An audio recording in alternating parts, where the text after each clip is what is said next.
Hello friends, welcome to Tamil home kitchen. இன்றைக்கி நம்ம பார்க்க போகிறது வந்து பருப்பு பொடி பூண்டு போட்டு எப்படி செய்யலாம் அப்படின்னு பார்க்கலாம். இது வந்து எல்லாருமே பருப்பு பொடி செய்வாங்க. இது வந்து எங்கள் வீட்டு ஸ்டைல் பருப்பு பொடி. எங்கள் பாட்டிலாம் அந்த மாதிரி தான் செய்வாங்க. ஸோ இதுக்கு எனக்கு தேவையான பொருட்கள் என்னென்னு பார்க்கலாம். துவரம்பருப்பு ஒரு கப் எடுத்து வச்சுருக்கோம், கடலைப்பருப்பு ஒரு கப்பு, பைத்தம்பருப்பு ஒரு கப்பு, குண்டு மிளகா ஒரு 5-6 எடுத்து வச்சுக்கோங்க. அப்புறம் பூண்டு பீல் பண்ணி சாப் பண்ணி வச்சுருக்கோம், பொட்டுக்கடலை ஒரு கப்பு, கருவேப்பிலை தேவையான அளவு, கட்டி பெருங்காயம் கொஞ்சம் எடுத்து வச்சுக்கோங்க. அப்புறம் ஜீரகம் மிளகு ஒரு பிஞ்ச் எடுத்துக்கோங்க. தனியா வந்து ஒரு 2 ஸ்பூன் எடுத்து வச்சுருக்கோம். இப்போ எப்படி செய்கிறதுன்னு பார்க்கலாம். இப்போ நம்ம வந்து துவரம்பருப்பை வறுத்துக்கிறோம். இந்த மாதிரி ஒரு பருப்பையும் நம்ம டிஸ்பிளேயில் காமிச்சதில் ஒவ்வொரு பருப்பையும் தனித்தனியாக நம்ம வறுத்து எடுத்துக்க போகிறோம். இந்த மாதிரி எல்லாமே தனித்தனியாக கொஞ்சம் நேரம் ட்ரை ரோஸ்ட்டாக வறுத்து எடுத்து வச்சுக்கோங்க. நல்லா கோல்டன் ப்ரௌனாக வர அளவுக்கு தனித்தனியாக வறுத்து எடுத்து வச்சுக்கோங்க. இப்போ பார்த்திங்கன்னா எந்த அளவுக்கு நல்லா ரோஸ்ட் ஆகிட்டு பாருங்கள். கடலைப்பருப்பு வறுத்துக்கிறோம். பார்த்திங்கன்னா நல்லா ப்ரௌனாக கோல்டன் ப்ரௌனாக ரோஸ்ட் ஆகிடுச்சு. இப்போ அடுத்து பைத்தம்பருப்பை வறுத்துக்கிறோம். இப்போ பார்த்திங்கன்னா நல்லா கோல்டன் ப்ரௌனாக வதங்கிடுச்சு. இப்போ அடுத்து பொட்டுக்கடலை வறுத்துக்கிறோம்.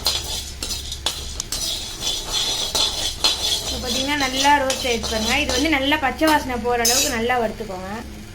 தனியா ஒரு ஸ்பூன் போட்டிருக்கோம், கருவேப்பிலை தேவையான அளவு, மிளகு ஜீரகம் ஒரு பிஞ்ச் எடுத்து வச்சு. ஸோ இது எல்லாத்தையும் சேர்த்து ஒன்றா வறுத்துக்கோங்க.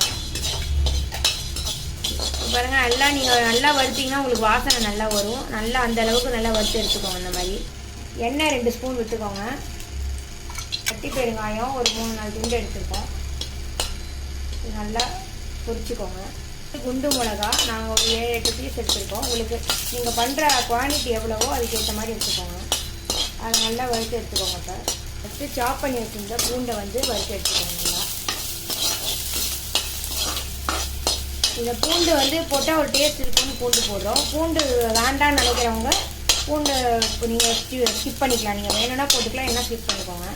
கல்லுப்பு தேவையான அளவு போட்டு அதையும் கொஞ்சம் லைட்டாக வறுத்து எடுத்துக்கோங்க.